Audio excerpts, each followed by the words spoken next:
Hey guys, Cam for 15, back at it with another video for you guys, joined by my Uncle Daryl. A whole day after the Bears had won, I was in Atlanta, well, flying on a plane from Atlanta, um, to get back to California.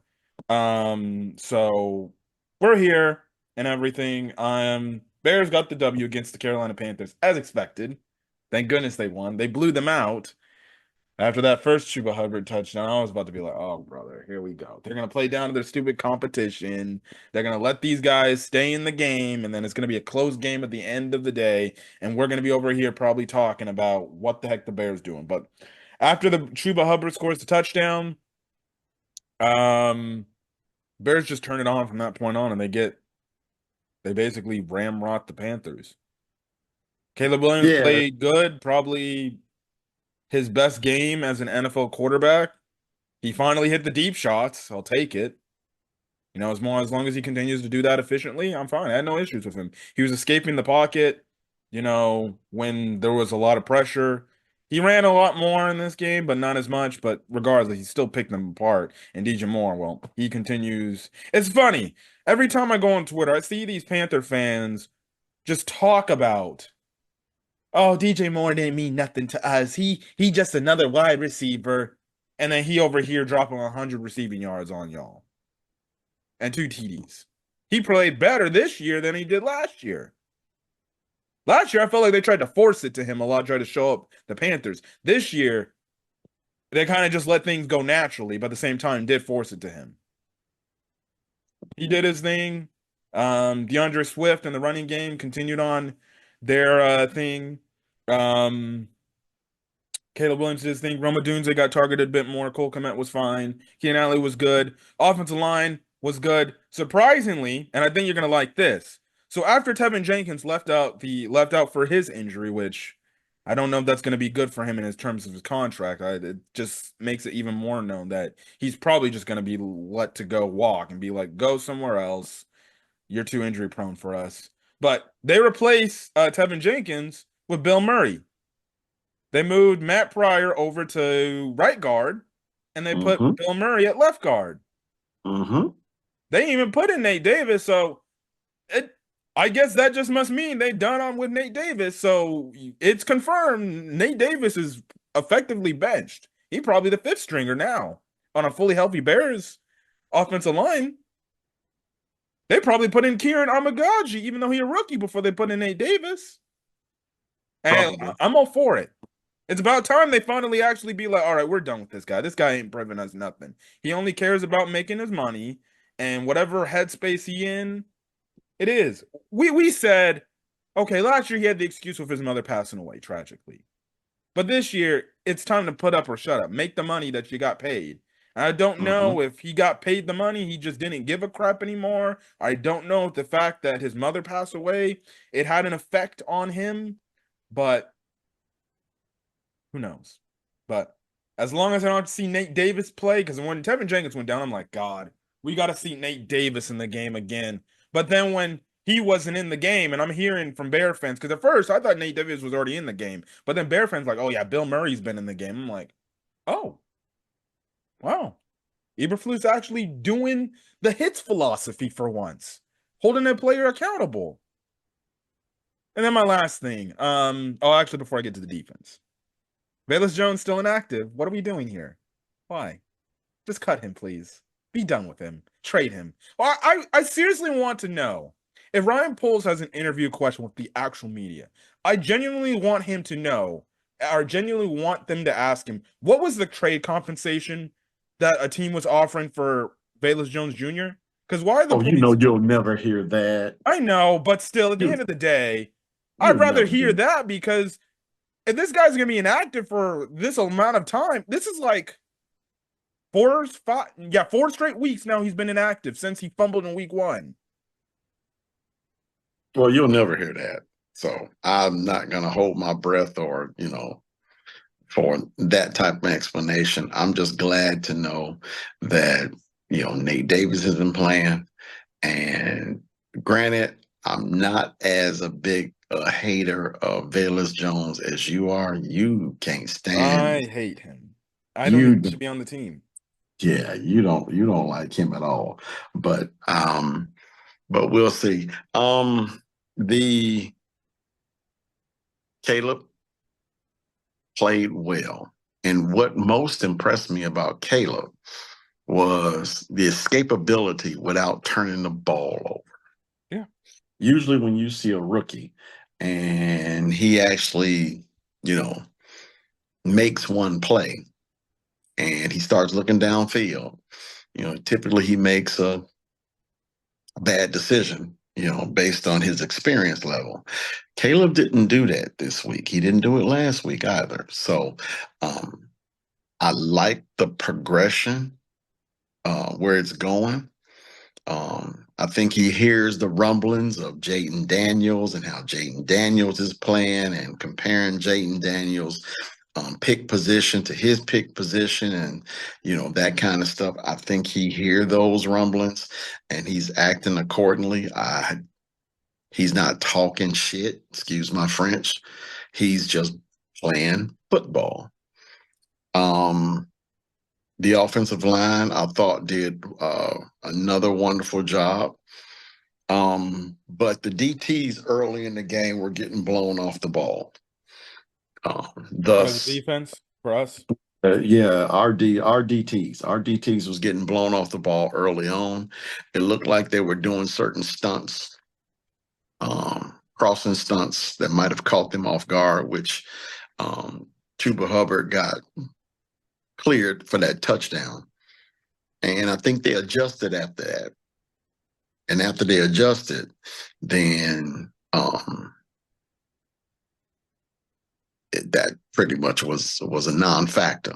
I mean, I think Chuba got 89 yards on the ground, but the majority of that was at what, That 34, long 35-yard touchdown, run? and Yeah. from what people have been saying, like I think I watched like Lance Briggs, Alex Brown podcast show or whatever they do after Bears games. They said it's just basically somebody not filling in their gaps on the defensive line and plugging that hole in because Well, again, like I said, I think they stunted to get that hole open. And I've always said the linebackers in certain situations are too far off the line of scrimmage, in my opinion, anyway. yeah, I think they seem to be more geared up to keep the Panthers off the edge, and because Chu was not really a big running back, yeah, so I think that was the deal to try to keep him off the edge. But when they ran that stunt right up the middle, then yeah, I mean it is what it is. But after that, that was it. That was toast. yeah, because then they started just to tee off on Andy Dalton. Correct. So, um, the defense played. Other than that one run, the defense could have shut him out. Yeah, I mean, could have shut him out. And Caleb was finding everybody. I mean, he found Komet, he was finding Dunze, he found Allen.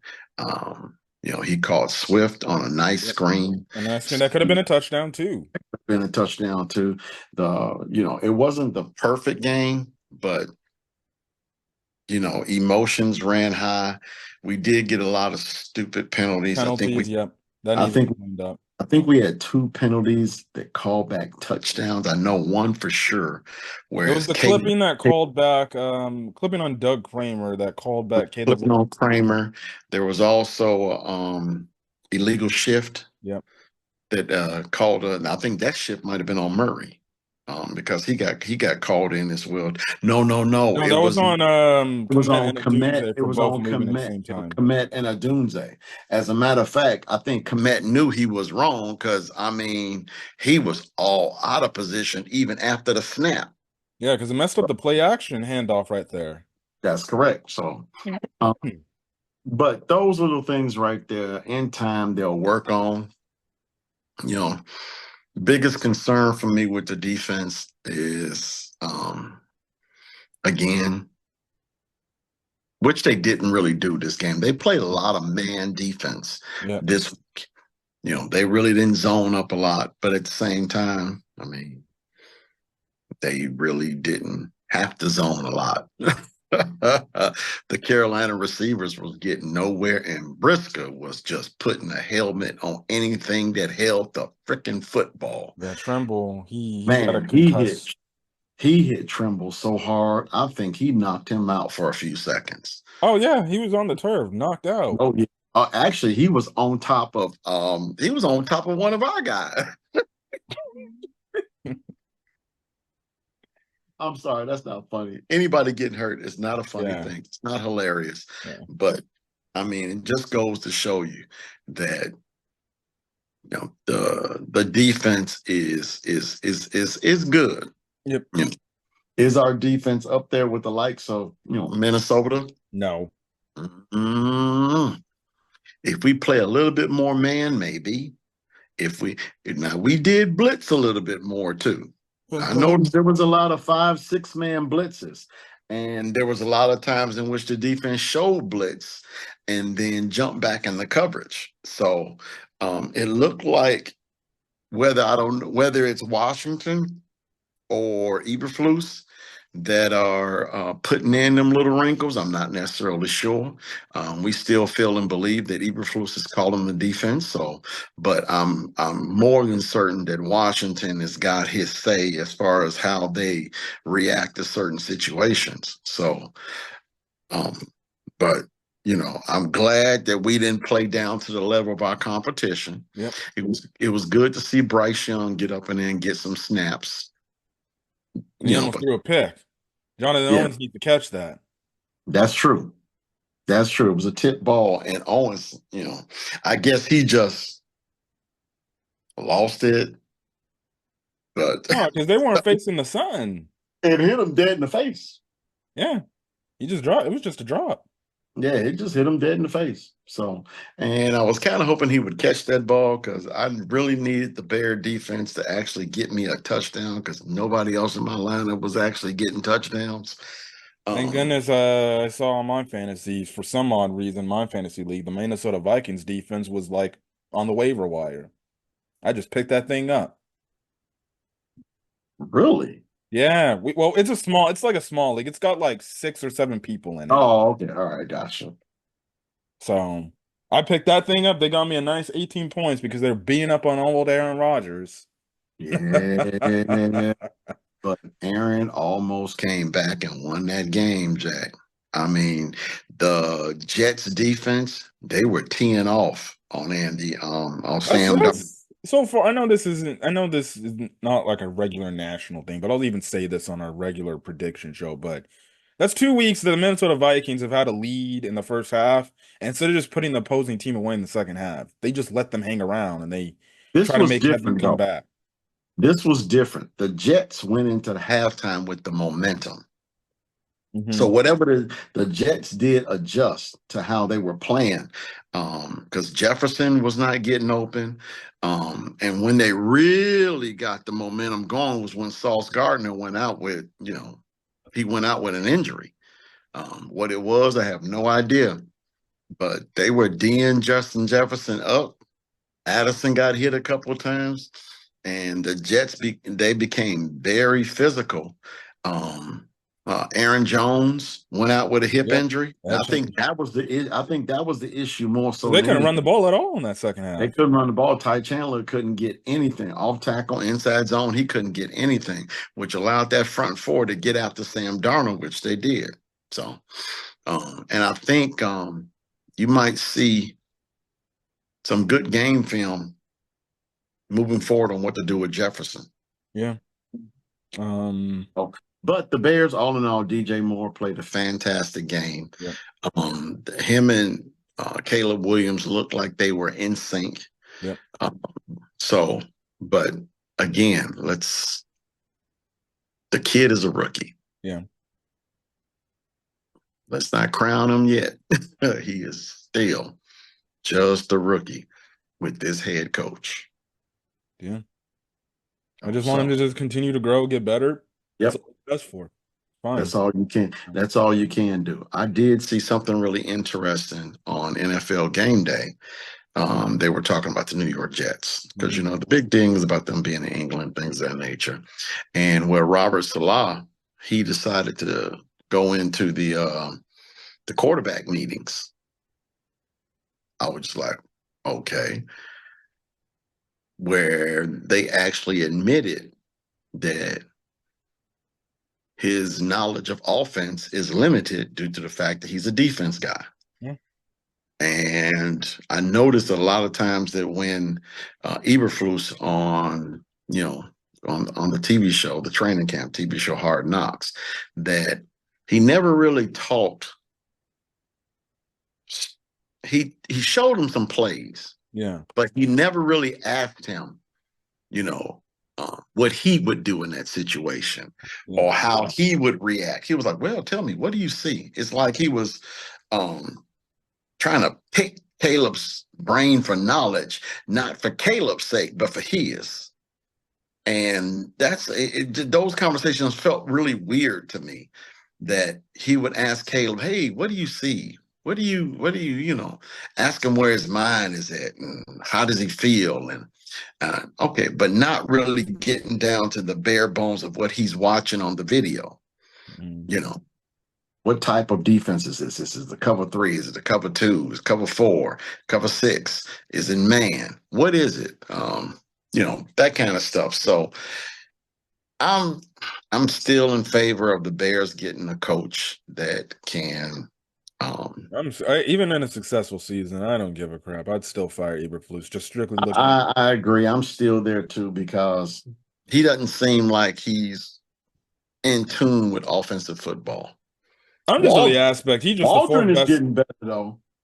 Waldron so far has been getting better. I'm fine with Those that. last 2 weeks, Waldron has been actually 3 weeks, because when they were in Indianapolis and Caleb threw for what, 362? I That's don't the like his point. Indianapolis game calling. That Well, again, it's still a progression. Indianapolis was what, second game of the year? So I mean, it's still a progression. And in his second full game, I mean, he seemed to see some things that as a rookie you should commend the kid for. So I do think that Waldron has had an effect on Williams to the point whereas he's not doing a lot of that crazy crap that he was doing week one and even in college. all I gotta say is at least he's getting better. If he gets better, no word from Correct. me. Just keep Correct. play calling smartly in certain situations, and we're fine with that. I think there was Correct. only one. I think there was only one play call that I'm just like, what the heck are we doing here, dude? What are we calling? Oh, it was the freaking when they were going for it on fourth down, and instead of just handing the ball off normally, they have it to where I think Swift was in the backfield, and then Roshan Johnson was like lined up And as a that's fullback. that's right. Swift rolls out like he was gonna get a screen or Toss. something like that, something of that nature, and they wind up diving Johnson And I'm like, what instead the? of And it got instead stuffed. of instead of just diving Johnson. And I'm like, what are we doing? You This is know, the stuff I'm talking about. This cute stuff. I don't like it. and then they went with a light package. 5 linemen. I think they had Komet up in there and 3 wideouts to try to spread them out a little bit. You know, But needless to say, hey y'all, I'm in England next week and I'm watching y'all against the Jaguars. Uh don't don't do it. Don't do this to me. Well, No. apparently, it seems like unlike what they did with Nagy, they're gonna get there super early. They said that I think they're gonna get there like early. I think they said they're leaving today just to get over there. Good. Get Good, adjusted to the time zone. good. Because I mean that lag ain't no joke. That jet lag is probably gonna keep them down for a couple days. So if they do happen to fly out or if they've already flown out, you know, get them acclimated to the time, maybe set up a time which you all can get out and about around town, but just don't do it while I'm there. The way y'all played against Carolina, that's what you bring to England. Yeah, they Please. should beat the Jacksonville Jaguars. I don't know. Jacksonville looked real good. Well, they played the Colts though. Yeah, that's true. That's Colts true. defense But ain't that but good. the Colts did beat us. Yeah, but Now, the Colts defense ain't that good, and Caleb Williams threw and 300 yards passing on that exact that's defense. that's true. And they don't have Jonathan Taylor. So they might. I don't know if Jonathan Taylor's going to be good enough to play this next Sunday. But Trey Sermon did, do his duties as a backup.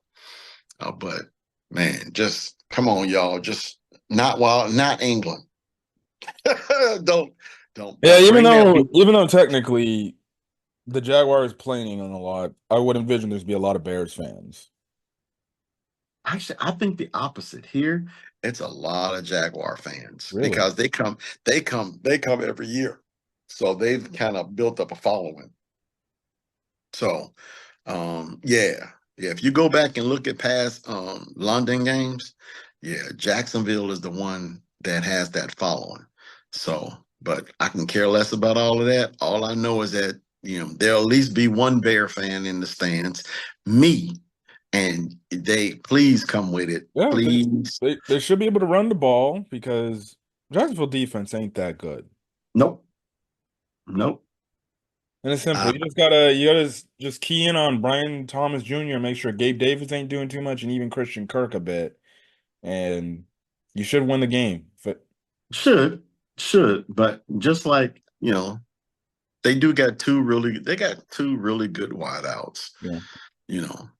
But I think Johnson and Stevenson, coupled in with Kyler Gordon, should be able to, control what they do. yeah. We just got to get to Lawrence. That's the main I thing. think the first We thing got is you to. got to stop Tanks Bigsby and ETN. Well, yeah, that's true too. So, and typically we have really played the run very well if we're talking about the entire course of an entire game. Yeah, The problem comes is that it's always that first quarter or that first half. Teams run all over us, and then we adjust in the second half, second quarter, what have you, just like we did this game. Remember, Tennessee ran for over 104 yards in the first half yep, against us. We adjusted, but see, we can't do that this game. We have to make Lawrence one dimensional yep, from the open snap. Because Bigsby can run the football. ETN definitely can run the yeah. football. I mean, both of these guys are SEC guys, so they know So they can run the ETN football. ETN was a freaking ACC guy. No, ETN was His Florida. brother is the freaking SEC Oh dude. no, you're right. ETN was with Lawrence at Clemson. Yeah, That's right. My bad. My yeah. bad. You're thinking of his brother. Which Yeah, I'm thinking of his brother. You're right. But Tank Bigsby was definitely Auburn. These guys can run with the football. So we got to limit what they do, put them in a lot of third and long situations, and just go after Lawrence. Yeah, So it's just like with any other game. Run the ball, stop the run. Quarterback don't make any mistakes. yeah, And we should be fine. Just so as long as with the change in scenery, Caleb don't try to do too much yeah, and play out of what he has been doing the last couple of weeks. yep. So Oh, we'll so see. He's already, I yeah, think, like six on the Bears list for rookie passing yards in a season, which is mm, that shows you how I, bad rookie quarterbacks have been over here. well, I like the fact that we're 3-2. We got a possibility of going 4-2. And the schedule is favorable Yep. And then I think towards us. after that we got the bye week. We got a bye week, and then I think we also have Arizona. We got the Commanders, and so the Like I schedule said, is if there was any week I want to see us beat the Commanders, it's that week. So then these days, yeah. So we Jaden can. Daniels, people, even in the national media, can shut. Now it's funny. Now this morning, the national media people are starting to switch up on Caleb Williams. They're like, "Oh, we just had to have some patience. He looking like Caleb Williams." I'm like, you people for like the first 3 weeks of the season were like, "Man, Caleb Williams ain't nothing special." Oh, Jaden Daniels is the new toy. Maybe the Bears should have drafted Jaden Daniels. Again, these guys are just rookies. Oh no, we play the Commanders. We play the Commanders after the bye week. Yeah. So I mean, I hope we we win that game because the the last schedule game. the schedule is actually setting us up to actually be in a really good position in our division. Yeah. So all we have to do is do the same things we've been doing. And I know I'm saying we like I'm on the team. The Bears I would like to see the Bears do the same thing that they have been doing the last 2 weeks. You know, so make sure that one, your best offensive player gets the football early. And for me, that's DeAndre Swift. Make sure this guy gets the ball in situations Isn't where he the he best can. offensive player on the roster right now? Me personally, yes. And the reason why I say that is because when they started giving him the football, everybody else started eating. When he was not playing well, you had DJ Moore, man. You had Odunze that couldn't get the football. You had, Keenan Allen hurt. You had all these problems on the offensive line. But now, last two games, DeAndre Swift is what? Um, Total about 300 total yards, running and receiving for the last two games. Trying to tell you, I just think it's DeAndre Swift. You just can't drop Caleb Williams back 50 times like we did in Indianapolis and don't run the football. You got to be able to get the ball to your bell cow, and that's DeAndre Swift. Yeah. This time he got to 300 yards passing. Yep, Only like 29 attempts, I think, throwing the football. 20 or 29. But if you also look at DeAndre Swift's numbers, I think he was just like 80 yards rushing. I think maybe 40, 50 yards receiving. Yeah. Those are the numbers that he needs to, continue every week. Yeah. And when you have that balance, that really good balance, teams try to take away DeAndre Swift, and if they take away DeAndre Swift and make us one dimensional. But the key is to get him the football in areas of the field that he can be successful and continue it. Yeah. Well, anyways, we're gonna get out of here. Nothing else to talk about. So yeah, next week I'll probably be solo. Because he's gonna be at the game. So hopefully things go right. Hey Hopefully. man, I'll be somewhere with an internet signal somewhere. So let's Okay. yeah, I'm sure I'll be somewhere. Fine. Especially if they win. If they lose, man, Yeah, you ain't gonna want me on your channel. you No. lose your mind. Oh man, after I'm spending all this money going to man, this ain't a cheap trip. This ain't Yeah. like going to Atlanta. Yeah. This is not a cheap trip. So we're gonna see, and we're gonna hope for the best. Yep. Anyways, we're gonna get out of here. We'll be back on Friday giving our predictions for the week as a whole. Um, so yeah, anyways. So then guys, if you like the video, leave a like, put in the comment section your thoughts, and hit that subscribe button if you want to get more Chicago Bears content or any other NFL content. Yeah, things are going crazy. But till then, guys, peace. Don't do it to me, Chicago.